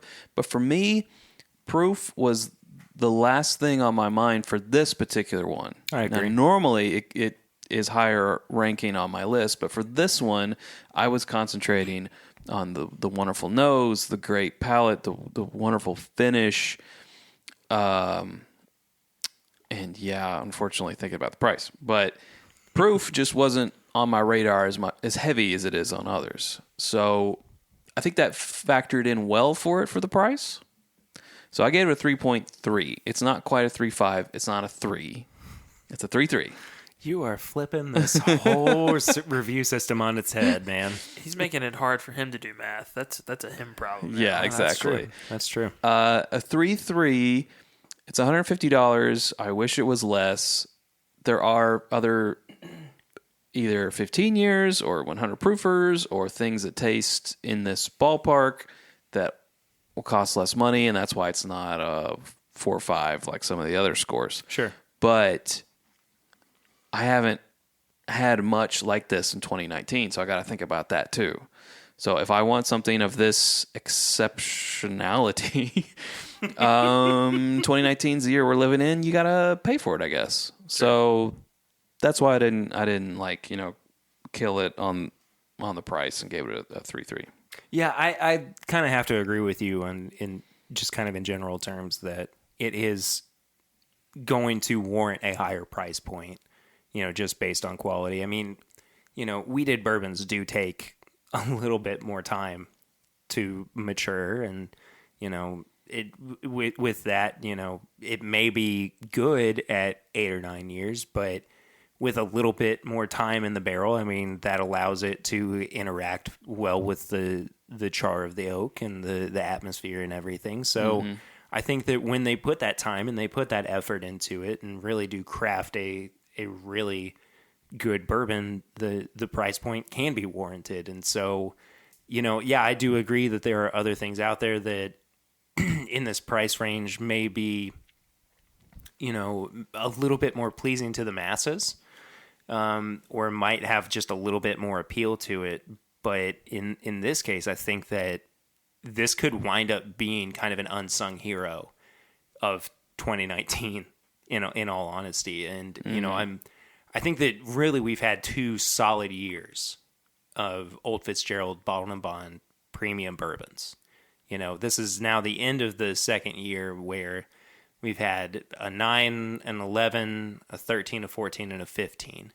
And all have been good.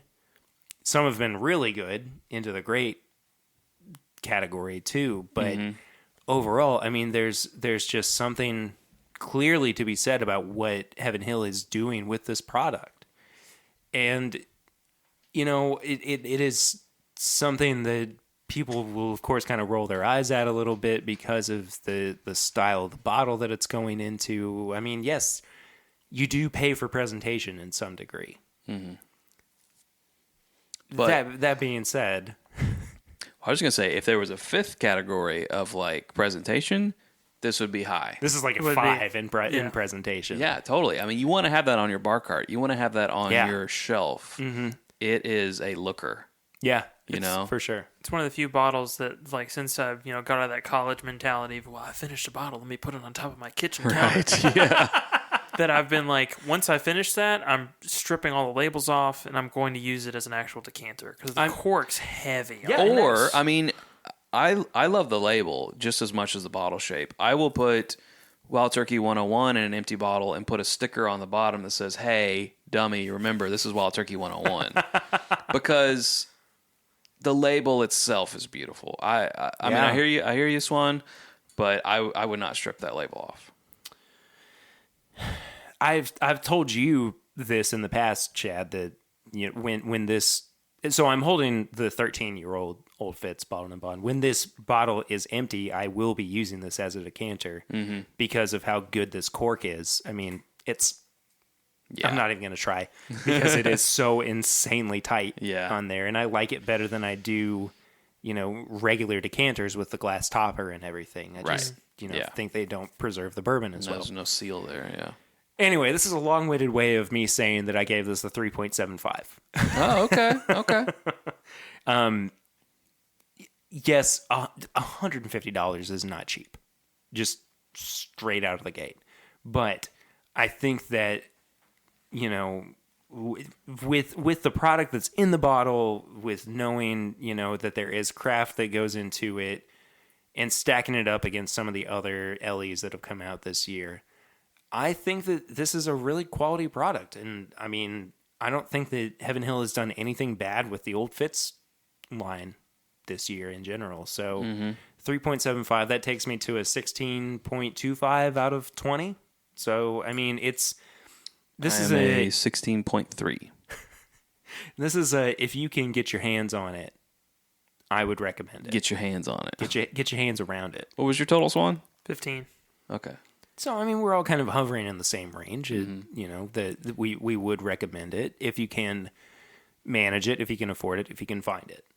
So, yeah, agreed. That's that. Yeah, that was our review for this episode. We got a couple of things to finish up with, though. First off is our newest segment on the show, which I don't think Chad even knows about. It's called Bourbon Rings. Our hotline that was set up for the 100th episode where people could call in is still available at 859-428-8253. So if you want to leave us a voicemail for us to respond to on the show, you can do just that. And this week we have another call from New Riff superfan himself, Ian. So this is Ian's call for this week's segment, Bourbon Rings. Hello, New Riff superfan here. This is a question for Perry and Swan. If you could have one Dusty and then a limited supply, what would it be and why? All right, bye. Well, I'm sorry that I don't get to answer. No, Chad, this is extended to you this week as well. I apologize. Ian said you and Swan. Yeah, so mine's actually a bottle Chad owns. Ah. Yeah, so the Henry McKenna 10-year that you have, the Dusty, Oh, the 90s bottle. the 90s bottle, pre-fire. I think that'd be it. It'd be between that and the Fighting Cock age-stated pre-fire that you have. That you love that. It's so good. I don't know why. It's not a release I pick up at all now. I don't think about it. But as soon as I had that, I was like, I'm going to see if I can find more. It's good. And I know the magic wouldn't be the same, so I've really not dove into that too hard, but it's good. It's one of my favorites. Chad, I'll allow you to answer this question as well. Thank you, sir. The floor is yours, Mr. Perkins. Probably not what Ian was thinking when he said Dusty, but it technically qualifies as a Dusty, would be Booker's Rye. Oh, man. No longer offered, so it is a Dusty. Booker's Rye. That bottle was so good. Yeah. Yeah.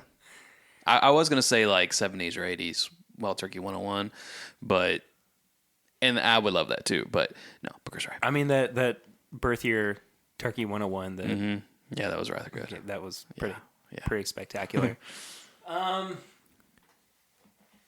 Okay, I'm going to go a little bit more distant into the past because when people ask me what's the best thing I think I've ever had, this is at least in my top 3. And it was an original Taylor that sat in the barrel all the way through Prohibition. So 13 years Taylor, and it was literally dumped after Prohibition ended. And if I had an unlimited supply of that, just to go, hey, you want to know what bourbon used to taste like back in the day? Yeah. This was a special time. But that, like, as great as it would be to have unlimited Dusty Turkey, I mean, it's so hard to get Old Taylor anymore because it was either consumed or it's stored away in somebody's grandpa's basement Yeah. and they don't know about it. I mean, that's something pretty special. Not just to get a pre-prohibition / post-prohibition whiskey, Yeah. but to get a pre-prohibition that you really enjoyed that much. Yeah, exactly. Because the limited times, 2, maybe 3 times that I've had actual pre-prohibition stuff, it's been really unique. Yeah. But not something that I'd be reaching for all the time. Right. And it's not that I would reach for this all the time, but I think that, see, but then there's the thing of, like, would I still appreciate it if I had an If it was unlimited, supply? Like, probably not. the fountain of youth, but bourbon. Yeah, it's very catch-22. Yeah, if you're just getting it for the show and tell ability, sometimes that could be like, I don't know if I really want to drink that. Every time that you Yeah. pour from the bottle, it just automatically Refills? Yeah. that would be nice. But at the same time, is it really that special? So Right. This- I don't know. I still would feel like that would be my go-to. Mm-hmm. So Yeah. I don't know. I feel like that answers the question. Swan, do you remember the sign off for this segment? Oh God, no, I don't. So we're done, and we both say the bung was wrong. Oh, well, he's got to get in on this one Oh too. yeah, now. do you want to do it too? Is it like on 3? Yeah. Uh-huh. Okay. All right. 1, 2, 3. The bung was wrong. Amazing. Fantastic. Well, that does it for this week's segment of Bourbon Rings. That brings us to everybody's favorite segment, Tips and Bits, where we recommend things. It doesn't have to be bourbon related, but it can be if we so desire. Chad, Yeah. I want to let Swan go first on Tips and Bits. I'm just kidding. I think I just gave Swan a heart attack. Yeah, ruffled my feathers for sure. No, whoever wants to go first with Tips and Bits. Yeah, okay, I'll go. I just finished the show. I'm sad that it's gone.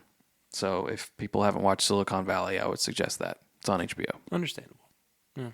You look very sad now. I'm not sad. Well, I'm Sarah- sad that it's over. Oh, okay. I've got one. I thought of it just now. I'm in the clear. I got this. So I've been making more bourbon balls just because it's that time of year, and I've started to use more and more flavored whiskeys. Did you use Screwball? No, I thought about it. Would you like to borrow my bottle? I might. Just trying to get rid of it. No, I mean, it's fine. I might. I've noticed It's fine, but you're wrong. Well, but I think and it's you're wrong, born but it's for fine. baking. I think it's born for cooking Yeah, it probably is. or I mean, cocktails. but I think my favorite still, after using quite a few now, has been the Knob Creek smoked maple. Because for years I've seen that on the shelf, and I'm like, no, No, you don't need that. No, No. But then I bought a bottle. Dark side. Yeah. Man, this is some kind of finale episode for 2019. And then you buy a bottle and you're like, I still don't know what to do with this. Then you find out you can make maple bourbon balls and it's pretty good. Make a maple drizzle and put it on top instead of the typical like pecan. It's great. Last year, I loved eating your swan balls. I hope it happens again. All right. What? Nothing. Was there something inaccurate about that statement? No. Okay. Completely accurate. Yeah. I can make more. I can manufacture those. Please do. Yep. Please. Assembly line. Swan's do. balls. Yeah, I got With a lot of odd. I got a lot of odd business opportunities out of this podcast. I'm not sure about. That reminds me of one of the most recent Bourbon Night episodes. The bourbon bread pudding. Where I had a very visceral and PTSD reaction to Sarah slicing her finger. Yeah. Where She was like, I don't know, is that too much? Should we actually put that in? I'm like, yeah, there's no blood. I mean, you hear yourself make a noise and then you clear the screen. Like it's fine. Let's leave it in. She was but like, then okay. her going, it's not good. Yeah. Is it bad? Well, it ain't good. That was good. Yeah. that was. I'm glad I captured that audio because that was just camera audio. I wasn't really, running audio for that. My tips and bits, as it is the Christmas season, I figured I'd recommend one of my newer favorite Christmas movies. Have you guys ever seen Arthur Christmas? No. So it's an animated Christmas movie. It came out in 2011. James McAvoy is the main character. And Hugh Laurie plays his brother, who is next in line to take over the role of Santa.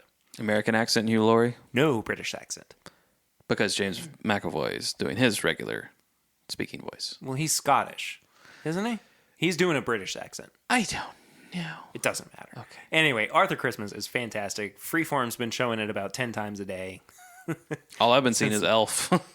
I haven't seen it once Really? this season. Man, you're I've an already angry watched elf. Jingle All the Way. That's my favorite. Yikes. That's a shame, Captain Turbo. Little Anakin Skywalker's first movie role. Yeah. That's right. Jake Lloyd, yeah, huh? It's so bad, but it's so good. Just watching the people fighting them all. Reminds me of St. Matthew's every time I've ever been in that place. Anyway, St. Matthew's is a mall in Louisville, by the way, not like a church. Yeah. People might be just confused cage about that. matches in Yeah. a church. Yeah. Well, that need a little clarification. And for Sunday service, into the octagon. Like, no. This isn't the people's elbow; it's the Lord's elbow. 2 choirs enter, 1 choir leaves. Yeah.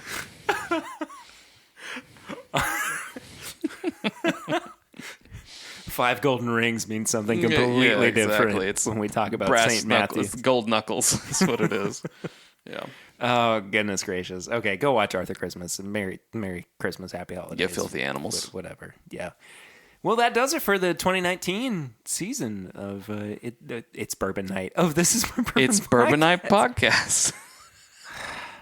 You forgot which show you're on again. I did. Let's get out of here. Swan, where can people find you on social media? I'm on Facebook and Instagram at My Bourbon Finder. Chad, what about you? They can find me in New Orleans. No, With different pants. With different pants and a big sandwich. And then you're going to YouTube.com. get chased around the yard. YouTube.com/It's Bourbon Night. WhiskeyAmbitions.com. It's Bourbon Night on Instagram and Twitter and Facebook. And Patreon.com/It's Bourbon Night. There You you can hear the Drink More Bourbon Patreon only podcast.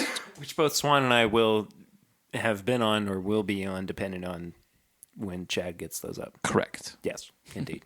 I am at PReader1492 on all social media channels. If you want to follow the show, it is at My Bourbon Pod on Twitter, Facebook, and Instagram. We have a significantly smaller Twitter following and Instagram following than we do listeners of the show. So if you are listening to this and you are on either of those platforms, for crying out loud, what are you doing? Crying out loud. Get on. You're on your phone already listening to this show, or maybe you're on your computer. I don't know. However you do it, hop over to Twitter and Instagram or even Facebook and give us a like or a follow. We really appreciate it. You can give us a 5-star rating and review on iTunes, which really does help us out, get new people listening to the show, seeing the show in their searches if they are searching for a bourbon podcast. That is a great way to do that. But if you cannot review the show on iTunes, you can always tell your friends about the show if they love podcasts, if they love bourbon. It's a great way for people to find out about it. You can head to bourbonshop.threadless.com for all of our apparel and merchandise. We got some stuff up there right now. We're going to have some new merchandise coming after the first of the year. So please go and check that out. If you have questions or comments, you can send them to thisismybourbonshop@gmail.com. We love hearing from you guys. We would love to do another segment as I try to choke through that of the whiskey mailbag, which is a really fun time. We get to hear from you guys and we get to read out what you think about what's going on with the show or any ideas that you might have for us. So again, this is mybourbonshop@gmail.com. If you're not yet a part of our Facebook group, you can head to facebook.com and search for This Is My Bourbon group. And there's just a couple of questions to make sure that you are actually a listener, and then we can add you in there. And then last but not least, as I'm kind of running out of breath, what am I doing? Patreon.com/mybourbonpodcast is where you can become a patron of the show for as little as $1 a month. We are starting up right now our pregame chats over on Patreon, which are a lot of fun, and we just recorded before this episode. So if you would like to listen to some of those, you can head over to patreon.com/mybourbonpodcast and hit that $5 tier, and you will get a special link to where you can actually listen to that in your favorite podcast player.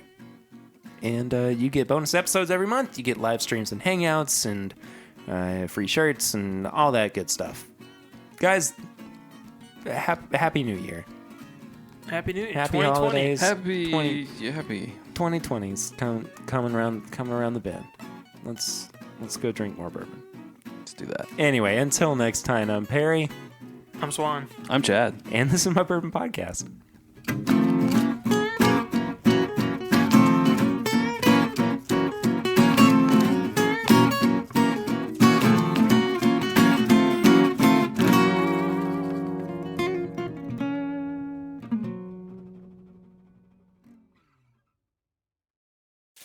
Should we help him or should we just watch it? I'm just going to beatbox. I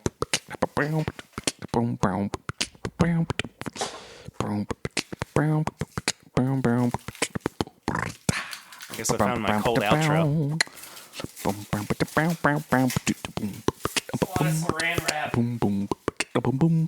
That's what this is. You're doing the Saran wrap. Yeah, I'm Saran rapping. How'd you know my rapper name? With a special guest, Cellophane, over here. Yeah. Featuring Cellophane. And super glue. I'm gonna see myself out Okay, that's fine. I think that's best. of my own house.